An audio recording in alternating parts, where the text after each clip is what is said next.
Naiiling na lang siya. Tinawagan niya muna ang kasintahan niya pagkatapos nilang mag-usap ng kaibigan niya. Pinaalam niya lang sa kanya na nasa East Coast sila ng kaibigan niya. Picnic with friends. Tatawagin pa lang sana niya ang kaibigan nang may nagsalita na sa tabi niya. Andito na ako, besting. Kanina pa ako nakaabang dito. Hirap nito sa kanya. Naku, may bumasted bang ginger foreigner sa'yo kanina? Natatawang sabi niya. Che, ang tagal mo. May ginawa pa ba kayo ng boyfriend mo bago ka pinayagan na pumunta dito? Taas kilay pa nitong tanong sa kanya. Bunganga mo, bruha. Kagabi pa siya wala dito, pumunta siyang Malaysia. Gaga ka, malayong apartment ko dito kaya natural na medyo natagalan ako. Isama mo pang paghihintay ng taxi. Masyado kang mapanghinala. Tara na nga, nagugutom na ako. Diyan ka magaling sa lamunan.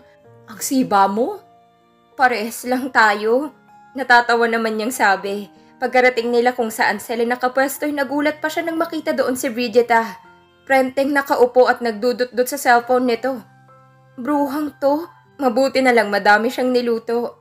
Hoy Britang, akala ko hindi ka matutuloy. Hindi ka man lang kasi nag-reply sa chat ko sa'yo, bruha ka. Malakas niyang sabi para maagaw ang atensyon nito sa ginagawa nito. Nagulat pa ito ng bahagya sa pagsigaw niya. Grabe ka naman makasigaw. Nakanguso nitong sabi. Sinundo ko siya sa apartment niya. Hindi ko muna siya pinapasok sa part-time job niya. Ayaw pa sana niya eh. Pero nabitin ito sa sasabihin ng unahan na ito ni Bridgetta. Sinabunutan lang naman niya ako't kinaladkad palabas ng apartment ko. Akala ng mga ka-roommate ko nag-aaway kami. Kaya no choice ako kundi sumama na lang sa bruhang yan. Turo nito kay Leila. Sinimangutan pa nito ito. Deserve mong masabunutan kahit minsan lang para alam mo't maisip mo yung salita na pahinga. Diin pa nito sa huling sinabi nito. Aba, hindi kasi Wonder Woman na akala mong lakas-lakas mo. Ang lampa mo kaya. Halakak pa nitong pangaasar sa kaibigan nila. Ang sama talaga ng ugali nito. Simangot ni Bridgetta. Nakitawan na din siya sa kaibigan niyang si Leila.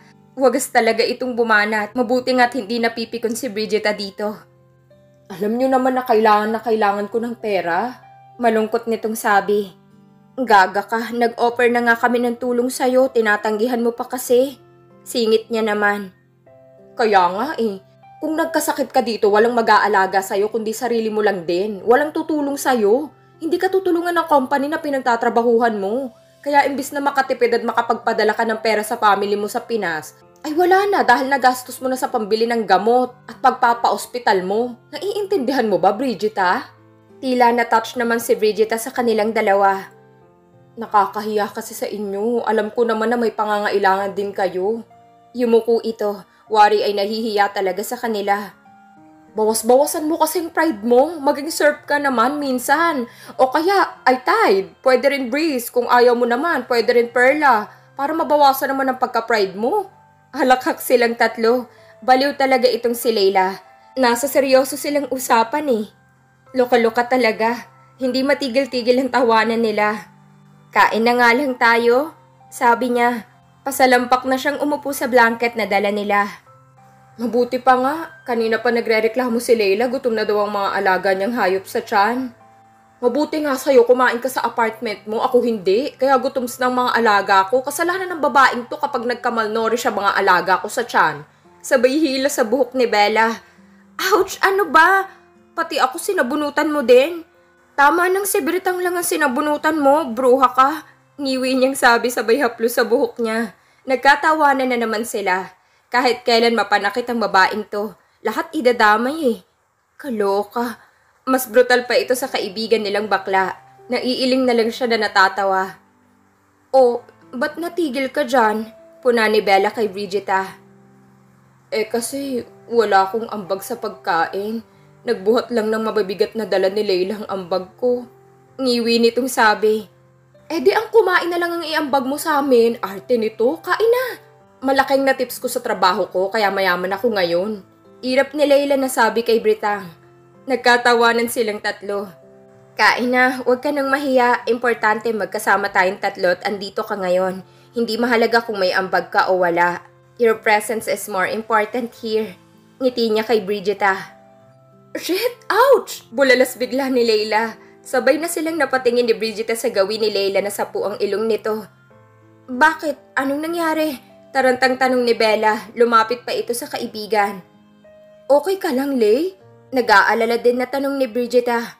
Dumugong ilong ko. Sino ba yung hampas lupang nag-English kanina? Na-nosebleed ako dun Iiling-iling nitong sabi.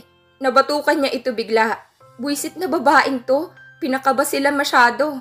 Nahampas din ni Bridgetta ang braso ng kaibigan nila dahil sa kapilyahan nito. Buisit ka? Pinakaba mo kami. Irap din ni Bridgetta. Humagalpak na naman ito ng tawa. Etchosera ka kasi, Bella. Alam mo nang araw-araw tayo napapasabak sa pagsasalita ng English. Pwede, kahit ngayon lang, magtagalog ka naman. Pagtataray na naman ng babaeng ito. Oo na, irap niya dito. Nagpasalamat muna sila sa itaas bago sinimulan ng kumain. May dalang plastic glove si Layla, kaya yun ang ginamit nila para makapagkamay silang kakain. Masaya silang kumakain habang nagkwekwentuhan. Panay-tawa nila sa mga kwento ni Layla sa mga experience nilang tatlo nila Leo noong nasa high school sila. Nadadamay talaga sila sa kalokohan ng dalawa. Mas lalong natawa na naman sila sa kwento ni Bridgetta noong nag-apply pa lang daw ito papunta dito sa Singapore. Sumakit na lang ang mga panga nila, hindi pa rin sila makaget over. Gagang babae na to. Nasa gitna sila ng kasayahan ng tumunog ang cellphone niya. Agad na itong tiningnan, lumawak ang pagkakangiti niya nang makitang si Rafael ang tumatawag. Sinagot niya agad ito. Hello, love. Masaya niyang sambit. You look happy, ha? Yes, of course, love. Because you... Napatingin siya kay Layla na nagpupunas na naman ng kunwari ng ilong. Gaga talaga ito. Oo, masaya ako dahil tumawag ka. Na-miss kita, love. Narinig niyang exaggerated na umubo ang dalawa niyang kaibigan. They are teasing you, love. Natatawang sabi ni Rafi sa kabilang linya. Yes, love, naiinggit kasi sila. Kumusta ka dyan? Okay naman, I saw some of my friends here kaya hindi ako na-bored. Nag-request ito ng video call. She immediately opened it. Masaya siyang kumaway sa binata. Love, this is Bridgetta. You know Layla already, right? Ngiti niya sa binata. Yeah, nice to meet you, Bridgetta. Nakangiting sabi nito kay Bridgetta. Nice to meet you too on phone, Rafael. I know your name already because tinampal siya ni Layla dahilan para hindi niya matapos ang sasabihin niya. Ano ba? Kanina ka pa. Hindi ka na nahiya sa akin at sa kausap ko. Lumayo-layo ka nga dito kung ayaw mong makarinig ng English. Baka matuluyan ng dumuguyang ilong mo. Sita ni Bridgetta. Natawa si Bella pati na rin ang kasintahan dahil sa kakulitan ng mga kaibigan niya. Bro, I have to go. Mamaya na. Napatigil ito sa pagsasalita ng mapatingin sa screen ng cellphone ng binata. Napanganga ito na hindi makapaniwala sa nakikita nito. Kilala kaya niya si Bridgetta? Nilingon niya si Bridgetta at ganun din ang reaksyon nito. Oh, hello sir! Bati ni Layla sa lalaking kasama ni Rafi. Yeah, hello. Tipid nitong sagot na ang paningin ay nakatutok pa rin kay Bridgetta. Nagulat silang dalawa ni Layla nang bigla nitong pindutin ang end button at walang sabi-sabi na binigay sa kanya ang cellphone niya. So, totoo ba yung chismis? Makahulugan na tanong ni Layla. Nakita ito ni Bella na namula ang muka at yumuko. Saka mahinang tumango. Napasinghap naman si Layla. Curious si Bella kung anong chismis yon, kaya nagtanong na din siya. May something ba kayo ng lalaking yun? Mahina niyang tanong. Oo, dati. Pero saka na lang ako magkwento, okay lang ba? Oo naman, kung hindi ka komportable na pag-usapan siya, ayos lang, naiintindihan ko. Pero kung hindi mo na kaya, nandito lang kami ni Layla, makikinig sa'yo. Ngiti niya dito. Salamat. Ngiti nito pabalik sa kanila. Pero alam mo bang hinahanap ka niya matagal na? Yun ang sabi ng kaibigan natin. May pagtatakang sabi pa ni Layla. Tsaka na natin yan pag-usapan, nandito tayo para mag-relax. Itago mo muna kung ano man ang gusto mong itanong kay Briggs. Sasabihin din niya yan sa'yo kapag okay na siya. Huwag muna nating kulitin. Kilala kitang babae ka. Sabay duro niya sa mukha ni Layla. Tinampal naman ito ang kamay niya. Kailangan bang duruin ako? Simangot nito. Natawa siya. Para makinig ka, chismosa ka pa naman. Ingos niya dito. Napahagikik naman si Bridgetta sa sinabi niya. Grabe ka, kailangan maging chismosa din minsan. Boring naman ang life kapag walang pagchichismisan, no? Walang saysay ng buhay kapag ganun. Sabay hawi ng buhok nito. Chismosa nga. Sabay na sabi nilang dalawa ni Bridgetta. Niligpit muna nilang ibang pagkain dahil busog na sila. Kakainin na lang nila ulit mamaya. Napagkasunduan nilang tatlo na hanggang hapon sila doon. Favorite nilang mag-selfie kaya yun ang ginawa nila pagkatapos nilang kumain. Nang mapagod na pasalampak ulit silang naupo. Pero si Leila nahiga at inatupag ang pagsa-cellphone. Silang dalawa naman ni Bridget at tinitingnan ang mga kuha nilang pictures. Maya-maya nahiga na rin si Bridget sa tabi ni Leila. Siya naman tinitingnan ng mga taong nasa paligid. Maraming tao talaga na pumupunta dito para mag-unwind, mag-relax at mag-picnic. Madami din talagang mga foreigner na nagkalat dito. Binabalandra ang mga katawan habang naglalakad, yung iba naman nagja-jogging at bikes. Naalala niya ang katawan ni Rafael. Wala pa ring makakapantay sa ganda ng katawan nito. Ang sarap yakapin, hawakan at haplusin. Oh, tulala ka na dyan, Bella. Puna ni Bridget sa kanya. Wala, naalala ko lang si Rafael. Naalala ko din yung pagyakap niya sa akin. Wala sa sariling tugon naman ni Bridget. What? Sabay na sigaw ni Bella at ni Leila. Bakit kayo sumisigaw? First time niyo bang makarinig ng ganun? At inulit pa niya talagang sabihin. Inosenteng hindi na pala inosente, kaloka to. Natatawang sabi ni Leila. Dali ikwento mo, paano siya magmahal sa'yo? Interesadong tanong ni Leila. Kay Bella yung topic natin Bakit bigla mo naalala si Rafi? Bigla nitong sabi.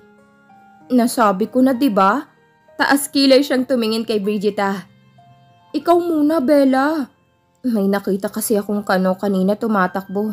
Kaya yun, naalala kong katawan ni Rafael. Tapos naalala ko yung katawan niya. Humalakhak na naman si Leila. Sige, ituloy mo na. Hagikik din ni Bridget. Panira ka talaga, Lay. Kita mo seryoso akong nakikinig Mukhang kinikilig pa yata ito. Sabi ko nga, ituloy na niya. Dali na, Bella. Yun nga, kung paano niya ako mahalin ng sobra. Tawanan silang dalawa. Pero nasasagad din ang pasensya ko sa kanya.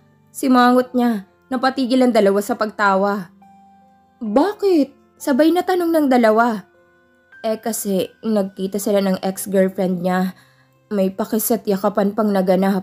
I'm worried na baka magkamabutihan na ulit sila.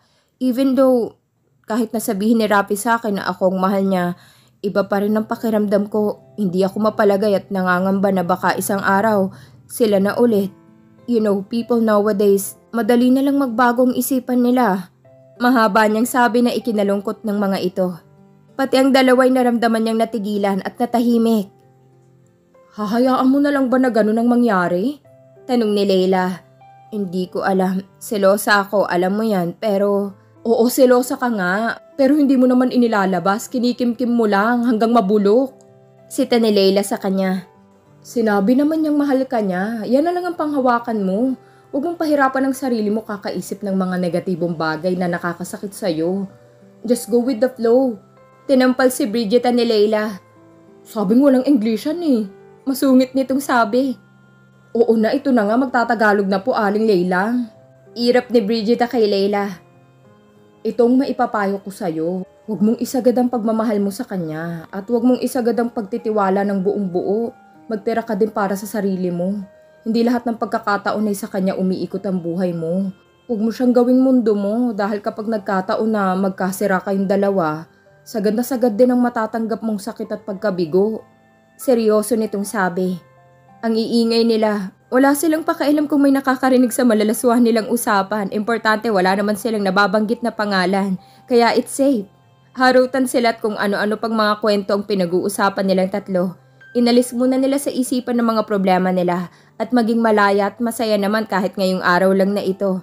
Inabot sila hanggang 6:00 ng hapon doon. Naglakad-lakad muna sila sa gilid ng dagat bago na pagpasyahan na umuwi na. May pasok ang dalawa at siya naman ay walang pasok kinaumagahan. Kaya maghapon siyang maglilinis ng kwarto niya at maglalaban ng mga damit niya.